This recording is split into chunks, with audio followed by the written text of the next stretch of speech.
네, 여러분들 요즘 살이 쪄서 그런지 여러분들 얼굴이 자꾸 가렵습니다. 무슨 상관인지 모르겠지만 아무튼 그래요. 아무튼 오늘도 또 이렇게 여러분들이 주일에 들었던 그 말씀들을 좀 다시 한번 요약해가지고 들어봄으로써 우리가 또 결단하기로 했던 내용들 다시 한번 또 결단하는 그런 시간을 좀 가지려고 합니다. 여러분, 오늘 본문 또 굉장히 이것도 유명하다고 봐야죠. 그죠? 엄청 유명한 말씀이에요. 다만 다른 거에 비해서 홍해를 가르고 엄청나게 다이나믹한 일에 비해서는 조금 노잼 사건인 것 뿐이지 사실 굉장히 중요한 부분입니다. 왜냐면은 여호수아와 그 함께 있었던 우리 아버지 세대가 저물고 그 다음에 이제 자녀 세대가 일어나는 그런 장면이기 때문에. 그런데 이제 본문에서 뭐라고 이야기를 해요? 그 다음 세대들이 하나님을 몰랐대. 그래가지고 하나님이 어떤 분인지도 모르고 관심도 없고 지 멋대로 살려고 하는 거야. 그렇게 해서 하나님이 너무 진짜 안 되겠구만 이래가지고 너무 화가 나가지고 어떻게 돼요? 이스라엘 백성들, 내 자손들, 그들도 이스라엘 백성들이죠. 아무튼 그 이스라엘 백성들을 그 대적의 손에 팔아서 넘겨줘 버렸다라는 표현을 통하여서 그렇게 이스라엘 백성들의 아주 어두운 이 시대라고 할 수 있는 사사기의 시대가 시작이 되게 됩니다. 자, 그런 부분들에 대해서 우리가 그럼 왜 이런 일들이 벌어지게 되었는지를 좀 이렇게 살펴보자라고 했었어요. 자, 가장 첫 번째 제1 원인을 뭐라고 할 수 있다고 했었죠, 여러분들? 바로 다른 어떤 문제가 아니라 어른들의 어떤 실수의 그 원인이 또 있었다라고 했었어요. 어떤 실수였어요? 결국엔 가르치지 않았다라는 거죠. 가르쳤다고 하더라도 효과적이지 않았던지 아니면은 방법이 잘못됐던지 어쨌든 간에 가르치지 않았다라는 거예요. 가르쳤으면 그들이 어떻게 하나님에 대해서 모를 수가 있겠냐고요. 그죠? 그거 정말 큰 중요한 원인 중에 하나라고 했습니다. 그렇기 때문에 전사님이랑 선생님들이 어떤 걸 한다고 했었죠?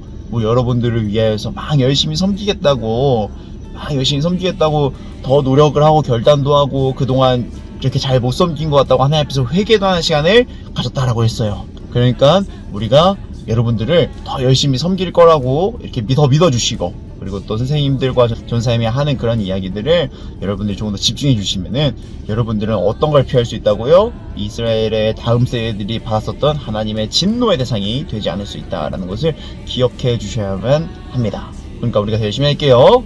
그런데 이게 결론이 아니라고 했어요. 뭐가 있다고 했죠? 결국에는 그 다음 세대들이 물어는 봐야 했다라는 거예요. 그 어떤 일들에 대해서 궁금해해서 질문했었어야 된다라는 거예요. 자, 사실은 아예 손을 놓고 있었나요? 여호수아의 세대들이 손을 놓고 있었어? 아니에요. 어떤 걸 했었죠? 요단강 건너고 나서 이 돌 무더기를 쌓았어요. 기념비를 만들었다고요. 근데 그게 기념비가 어떤 것을 위한 거라고 했죠? 이후에 너희의 자녀들이 물어보거든. 저 돌 뭐예요? 물어본다면 답해줘라. 하나님 덕분에, 하나님의 놀라운 역사하심 덕분에 우리가 이곳을 건널 수 있게 되었다. 분명히 준비를 했다고요. 어떤 준비? 하나님의 하나님이심, 하나님의 여호와이심을 가르쳐줄 준비를 했고 실제로 그렇게 가르치려고 노력을 했다라는 거예요.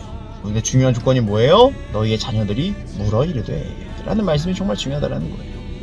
무슨 말입니까? 물어봤었어야 된다라는 거죠. 아빠, 저 돌무더기가 무슨 의미입니까? 아빠, 저기 여리고성이라는 굉장히 큰 성이 있었는데 저게 왜 갑자기 무너졌어요? 아빠, 여기 분명 요단강이었었다는데 이게 왜 없어져서 길이 된 거예요? 물어봤었어야 된다고요. 그 다음 세대들은 물어봤었어야 했었던 것이고 여러분들이 물어봤었어야 된다라는 거예요. 근데 여러분들 중에서 이렇게 대답할 수 있겠죠. 아니, 우리한테도 무슨 여리고성이 무너지는 그런 엄청난 일이 있었으면은 우리도 궁금해서 우리도 좀 물어봤겠죠 라고 이야기할 수 있겠는데, 여러분들 그렇게 생각하면 안 돼요. 여러분들의 영혼이 죽을 수밖에 없었는데 그것이 다시 살게 되어서 영원한 생명과 더불어 하나님과 함께 누릴 수 있는 영생을 얻게 되었다는 사건보다 더 큰 사건이 있을까요? 그거를 알 수 있어야 돼요. 여러분들이 구원받았다는 사실보다 더 크고 위대한 사건은 없습니다. 그런데 그런 위대한 사건 앞에서 아무런 감흥이 없고 질문거리도 생기지 않는다면 그건 어쩌면 정말 더 큰 문제일 수 있다는 거예요. 여러분들이 관심을 가져야만 됩니다. 여러분들이 그 하나님의 일하심에 대해서 더 크게 반응하려고 노력해야 돼요. 그렇기 때문에 우리 설교 제목처럼 무엇이든지 물어보면서 누구한테? 우리 교회를 향하여서, 전사님을 향하여서, 선생님들 향하여서 그렇게 우리에게 주어진 은혜의 그런 내용이 무엇인지, 우리에게 주어지는 하나님의 역사하심의 내용이 무엇인지를 여러분들이 물어보고 알아감으로써, 이걸 호세아서에서 뭐라고 했다고요? 여호와께 돌아가는 것이다, 이게 여호와께 회개하는 것이다 라는 표현이 있었다고요. 그러니까 우리 친구들 그렇게 우리에게 주어지는 많은 방편들을 통하여서 하나님을 더욱더 알아가고 하나님 보시기 아름다운 존재로 계속해서 거듭나갈 수 있는 우리 모든 중등모의 친구들 되어주시기 바랍니다. 그럼 안녕. 손이 3개.